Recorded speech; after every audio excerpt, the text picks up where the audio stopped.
You ready to let the dogs out? What? Do what? From the All Indiana Podcast Network. Join Pet Pals TV's Patty Spitler as we celebrate our furry friends. Cats, dogs, and all the critters in your family. Celebrate the bond between pets and people and meet Hoosier heroes saving four-legged lives. I love it. Good. I'm glad. It's the Positively Patty podcast. I can't wait anymore. Me neither. Now, your host, here's Wish TV contributor Patty Spitler.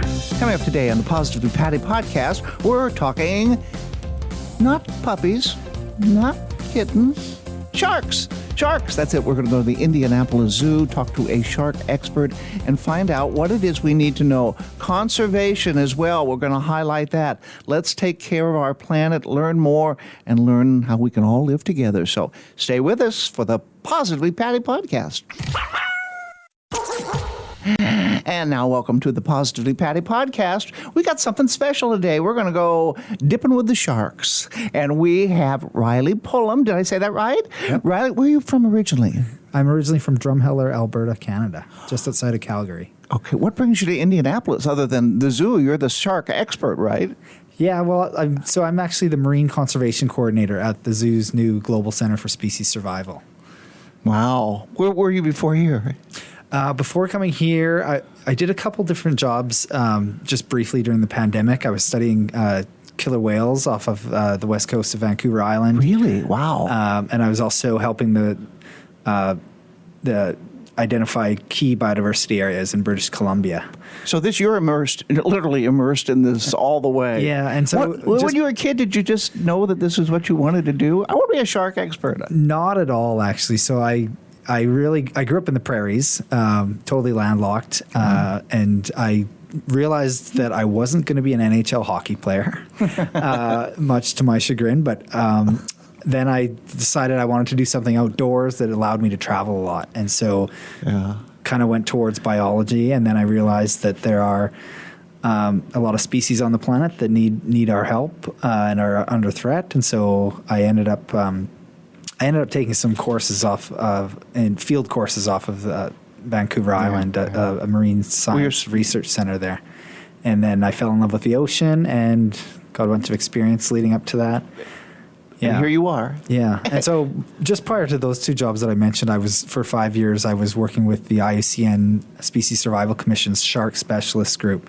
And that's where I really got my shark experience, where we undertook a project over the last 5 or 6 years that's just finishing up now, actually called the Global Shark Trends Project, where we've just been doing IUCN Red List assessments to determine whether species are endangered or not. And there are over 1,200 species of sharks and rays. Wait, how many? 1,200? Over 1,200, yes. Really? Yeah. Wow.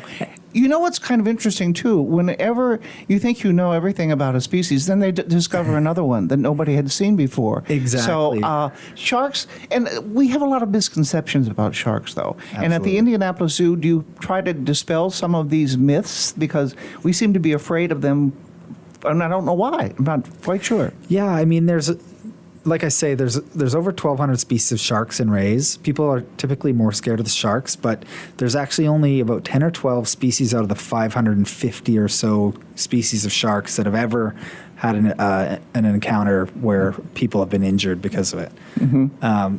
So there's a lot of species that we really shouldn't be fearful of. Like the dogfish shark. Exactly. Because at the zoo, I went and they said, you can touch them. Yeah.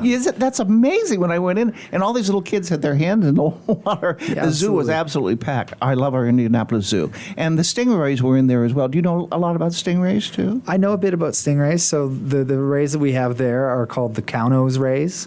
Their nose is shaped like a cow's nose, and so that's how they got their name. But they're lovely animals, and they're completely harmless to people. Wow. Well, I just think it's wonderful. Our zoo is so good with conservation and educating and trying to help us all be better people to take care of our environment so that we can leave something. Also, I do want to say, I've stuck my hand in too, and I didn't get to pet the shark, but I did get to pet the stingray. It feels nothing like what I would have expected. I thought it'd be scaly, and it's kind of soft, rubbery feeling. Yeah, so so the stingrays actually have quite smooth skin, which you probably felt. It was very soft. Whereas if you would have touched the shark, you would have felt, it wouldn't have felt scaly, but a bit rough, almost like sandpaper. And what sharks actually have are basically, they're called dermal denticles, and they're all along their skin. They basically called what again? Dermal denticles. Gerbil ventricles? Dermal. Oh, durable. I thought denticles. it said gerbil. Yeah. It's something completely different. And they're basically modified teeth that are all over the skin of the sharks. So some species have quite a bit larger denticles, and they'll be a lot rougher, whereas others have very tiny ones, and they'll just feel, like I say, almost like sandpaper. Yeah. And I like what you say, too. Basically, for people, if you leave them alone, they're not going to bother you, So Absolutely. just observe them if you can. Go to the zoo, of course. That's a wonderful way to observe them. But the idea of, there's something that we don't understand, let's kill it. Yeah, come on. Let's learn from it. How long have sharks been around? They've been long before us. Yeah, so sharks have been around for a very long time. They've evolved over the last 400 million years. 400 million? Yes. So they're older than trees, evolutionarily speaking. They're much older than trees, which are about 90 million years old. And the sharks are about 400 million. They've been around on this planet. Are any of the sharks endangered now? I don't know. Yes, so we're just finishing up that assessment of all the species, and we found, and we're just sort of working on publishing the results of this, but we found that over a quarter of the species are actually at risk of extinction. Really? Is it because of what? Pollution or man's encroachment? Actually, no. So it's largely because of overfishing. And so sharks are fished for, some people might be familiar with the shark fin trade, so that was a big issue, but we've actually now discovered that the shark meat trade globally has overtaken the shark fin trade.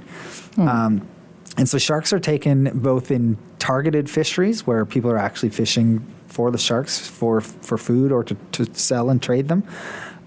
They're also taken as bycatch in fisheries that are targeting other species.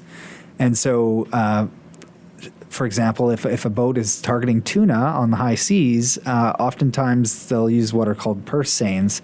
And these big nets that just sort of scoop up the tuna, oftentimes sharks will be captured in there as well. And so sharks can be caught in both artisanal fisheries, so small scale local fisheries, as well as large industrial scale fisheries. Okay. Why do we need sharks? If someone says, well, I don't care about them, they're just sharks. Why do we need them? Well, sharks actually play a huge role in ocean ecosystems, depending on the ecosystem you're looking at. So coastal sharks along the continents do play a huge role in as they do further out in the ocean. A lot of deep water species, for example, are responsible for consuming things like dead whales, other dead creatures. But many of the species are either mesopredators or top predators, and without that predation pressure, other species of, say, smaller sharks or fish that they feed on can sort of grow unchecked, and that can end up being unhealthy. So it's a balance. I mean, they're there for a reason, and we should love them and leave them alone. At the zoo, what is your role going to be? Are you going to be talking to kids? Are you giving seminars? What are you going to be doing? So my role is going to be a little less public-facing than a lot of people at the zoo. So as I said, I'm working with this new Global Center for Species Survival, and it's just I love that. It's just started up, and basically this global center is meant to assist with conservation work around the world. So it's a partnership between the Indianapolis Zoo and the IUCN, which stands for International Union for Conservation of Nature, the IUCN Species Survival Commission. And so the Species Survival Commission is one of 6 commissions of the IUCN, and it consists of over 10,000 volunteer members and experts from around the world, and over 160 specialist groups. So there are specialist groups for certain taxonomic groups. So there's a shark specialist group, which I worked for. I also did some work for the seahorse, pipefish, and sea dragon specialist the group. seahorse. I love the seahorses. And the lady who did seahorses won the conservation prize last year. yes, so Dr. Amanda Vincent is she's actually my old boss, and You're kidding. she will be Small honored. world. She will be honored in September for the Indianapolis Prize. But yeah, the goal for the Global Center is to support the work. So all these folks volunteer, and typically they have day jobs. So they might be a professor at a university with other teaching commitments, or they might be a government biologist. And they sort of do this Species Survival Commission work in the margins of their day jobs. And that can be challenging, of course. So the idea behind the Global Center is that we're actually providing paid staff time through the zoo to support the efforts of all these different specialist groups in the name of species conservation. And so I'm the marine conservation coordinator there. We've got 6 other coordinators. There's a birds coordinator, a mammals coordinator, a freshwater coordinator, an amphibians and reptiles coordinator, and an invertebrates coordinator, and a plants and fungi coordinator. And so we've all got a pretty big remit, but it is broken up, and we hope to work together to sort of it's just amazing. catalyze all this work. I want to start life over again. I want to be you. I know what I want to do. I want to work in conservation and stuff like that. And of course, we have Kelly here, who's working with the center as well as our public relations specialist, and so she'll help us get the word out about all the great work that You're we going to be do. busy. Yeah, You're going to be really, really busy. Well, I think it's just wonderful what you do. And last time I was at the zoo, it was Shark Week, and what a good excuse to come over. And the place was packed. The kids loved it. The adults loved it. That's something whenever I go to the zoo, I feel like a kid again. I'm always like, oh, I'm oohing and awing a lot. So that's kind of fun. Where do folks find you if they see you out and about? You'd probably be at the oceans. I tend to make a bit of an appearance over at the Oceans every now and then. Like I say, we're just getting up and running with the Global Center. It will be a bit more public facing once we sort of get our feet under us.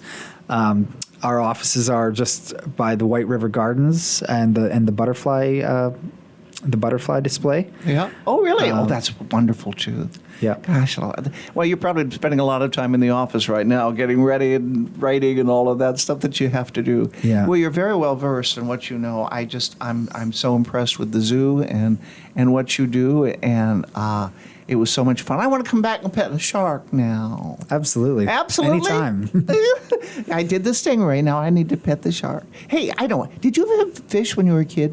Did you have pet fish? My sisters had pet fishes, just your typical goldfishes and the little fighting fishes as well. I tried fish, and I never did. I've had animals all my life. Cats, dogs, gerbils, hamsters, turtles, and I never had any luck with fish. I know now why. We used to just take them and put them in a bowl.